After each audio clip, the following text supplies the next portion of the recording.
What's happening, guys? I'm going to give you an instant reaction of UFC 309. It just finished. Let's put something straight up.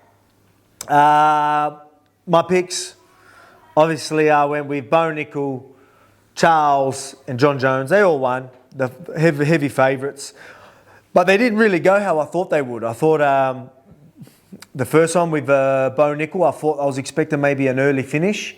That went the decision. And then Charles and Chandler going decision. I don't think anyone would have picked that. 5 rounds as well. I don't think that was ever going to be the case. So much ground time as well.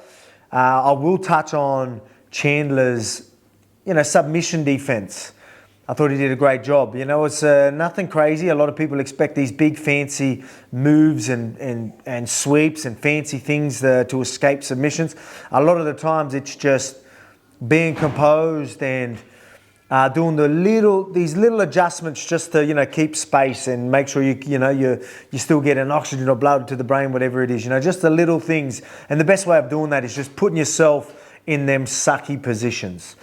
Just endless hours in submissions. When you're facing someone like a Charles or anyone that's going to have that big submission threat, you being composed and calm will improve your submission defense, or you getting through them submissions by tenfold. It does so much. I remember even when I sort of learned that with Craig Jones. I would go with him and he'd get me in submissions and I'd get submitted like more than once a minute. It felt like that's how much it would be.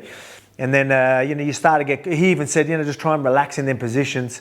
Which I started to do, and then you'd make the right little adjustments, and all of a sudden they would have to change their grips because they can feel it's not there. They're getting tired as well. Let's go for something else, and you can survive. So just putting yourself in them late stage submissions can really make a difference. And I think Chandler would have just did that, or he just told himself, I'm just going to stay composed. But I think the best way of preparing yourself for something like that is really putting the hours in them sucky positions in the gym. So I think that's what he did. So that was a very fun fight.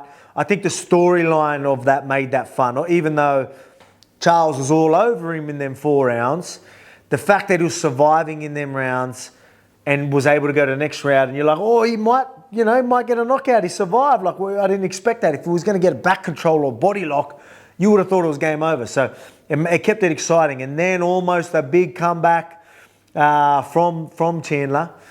Didn't happen. But then just, knew that, all right, he's got my back. I'm just going to have a bit of fun here and just hype the crowd up, which was fun. Did their big slams and that was a good laugh. Now let's get into the main event. Jon Jones and Stipe.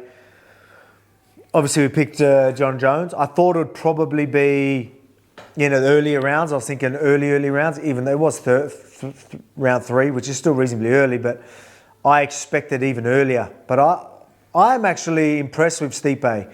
Long time off.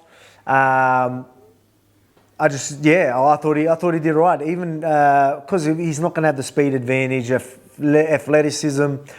He's more of an IQ fighter, which was always going to be tough for him against Jon Jones, a younger guy.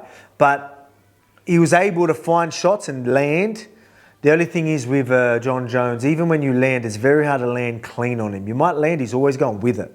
So even if you're missing or you are landing, usually he's like rolling with it or going away from it. So there's never really running into him, or never you really hitting flush. There might have been a couple that did land, but I felt like he was always going with it, which makes it another layer on top of why Jon Jones is so good. Fight IQ, wrestling on point, striking on point, clinch game, submissions, takedown defense, you name it, all of it. He ticks all the boxes, and then he's got an incredible chin, and then very, very defensive as well. So that's something that, it's just going to be always going to be a tough fight against someone like Jon Jones. You need to just try and throw something unorthodox and land clean. Otherwise, you're probably in for a few rounds of hurting. And but Stipe obviously got hurt, body rips. Couple of teeps to the body. Knees, did he go for the knees at all? I'm not sure, but a lot of tools. That's the thing. That's what I was worried about with Stipe. Obviously, Stipe is a good dude. You don't want to go. You don't want to see this fella go in there and just get hurt. I thought he would get hurt a lot more. Even though he did get hurt, I felt like he would get hurt and then he would be able to sort of be okay for a little bit, get hurt again, or it was few and far between rather than just getting poked at. You're seeing him wince at rib shots like 4 or 5 times around, knees buckling, big cuts and gashes and just things like that. Like, it was close enough, right? But I thought it was going to be much worse. So, a round of applause for Stipe. I still thought he did all right against someone that is as good as John Jones. So that's just going to be it. That's what I'll talk about. We got our picks. I don't know how you picked them. Again, the value was not in them just winning. Maybe you could have done a parlay or free leg one with that and played it a bit safe and just get him winning. Or maybe you went for finishes and whatnot, which probably would have been hard because I guarantee you, your Chandler Charles, if you went for a way of winning, it wasn't a decision. And if it was, let me know. Let me know your picks.